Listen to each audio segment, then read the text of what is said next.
Hey guys, Pastor Ben here with another review and reflection. Today I want to talk about a book I just finished listening to on audiobook, My Man Jeeves, written by P.G.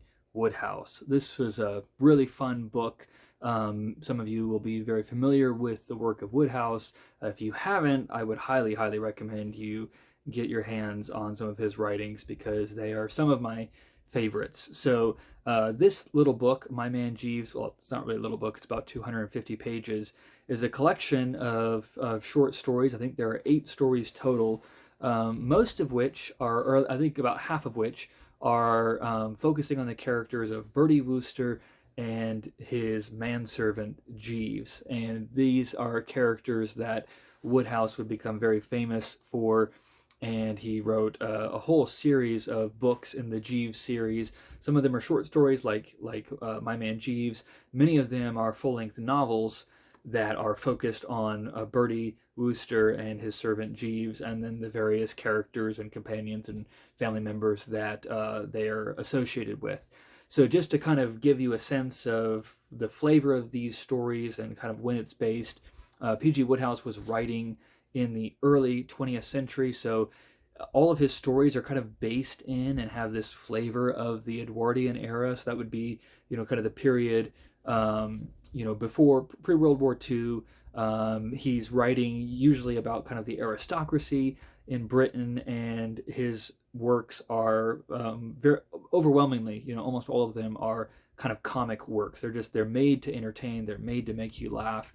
And P.G. Wodehouse is really a master of comedic writing. He's one of my favorite, actually probably my favorite comedic writer. And he does a number of things really well, which I'll talk about here in a minute. But in many ways, as I was kind of reflecting on this book I just finished, it's Wodehouse is almost the opposite of Gustave Flaubert. I just did a review video, my last one on Flaubert's uh, collection of short stories, Three Tales. And Flaubert is very much, he's a realist. He's very serious.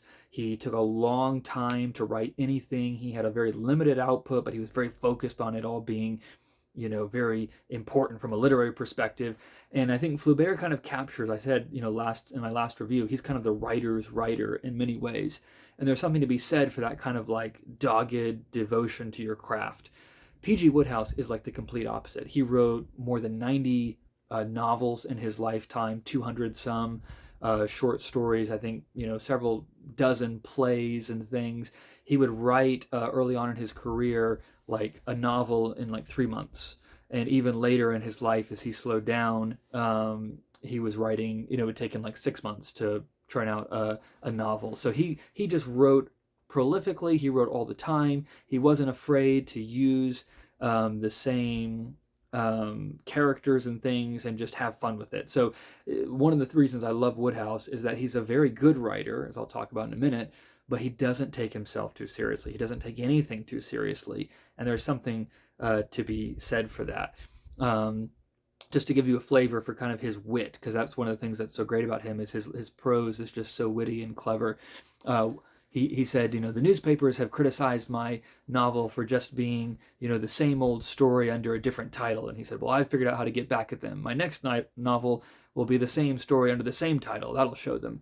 That's the kind of thing that he would just come up with, and he did it so well. And you see that in this collection of short stories, My Man Jeeves. So this was actually the first book where the characters of Bertie Wooster and Jeeves appear. So Bertie Wooster, very famously, is kind of the paradigmatic, lovable, affable, good-hearted Edwardian aristocrat. So, kind of think in an American context, he's kind of the trust fund kid. He doesn't ever work. He doesn't do anything. He's not particularly clever or bright. He's living off of this family wealth and estates. But he's, likable, and he always has friends who are getting into scrapes. And so he's always trying to help them. He's not a very clever person himself, but he has this manservant, this butler, Jeeves, who is very mysterious in some ways. He kind of stands aloof. He's very kind of composed and collected. We don't know a lot about his life or biography, especially in these early stories. But he's always kind of the guy who's got a handle in the situation. And so he'll step in and come up with the clever solution to get Birdie or his friends out of whatever shenanigans and trouble that they've gotten themselves into.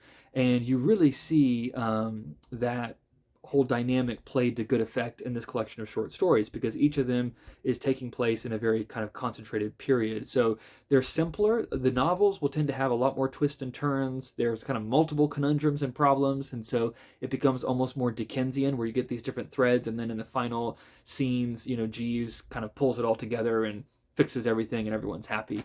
In these short stories, it's usually more kind of straightforward. There's one or two problems. Jeeves ends up fixing those, but they're really just great to read, because Wodehouse is great at all of the things you need to be good at to do comedic writing well. So first off, he's really good at setting up comedic situations. So you can just kind of go through the plots of these stories and see how it lends itself to a funny kind of misadventure. So he does a great job with those plots, putting together funny situations.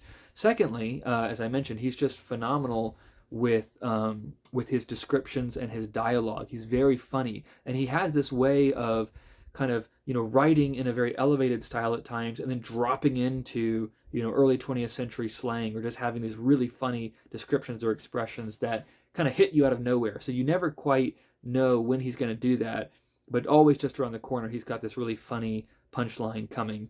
And it holds up really well. You think we're reading these. So the book that I'm talking about, My Man Jeeves, was published in 1919. It's 2023 as I'm recording this. So this is more than 100 years later, but it's really fresh and really fun. I should say all of the stories in this collection are based in New York, even though Bertie Wooster is, of course, English, and he's got different visitors. Some of them are American, some of them are British. A lot of the later Jeeves stories will be based in England itself. But this one is based in New York, which gives it a fun flavor. If you're familiar with the Birdie and Wooster, Birdie and Jeeves stories, this one's a little bit different just because it has that New York setting. But he's great at that. He's great at the comedic language and descriptions. And then finally, and this is one of the things that I didn't fully appreciate until reading this book. I've read a lot of P.G. Wodehouse in the past, but reading this book, what struck me was how funny his characters are. And that came out partially because, like I said, this book is a collection of 8 short stories. Half of them are focused on Bertie Wooster and Jeeves, and the other half are following this character. I think it was Reggie Pepper is the name, who's very much a kind of Bertie Wooster kind of guy in many ways, but there is no Jeeves.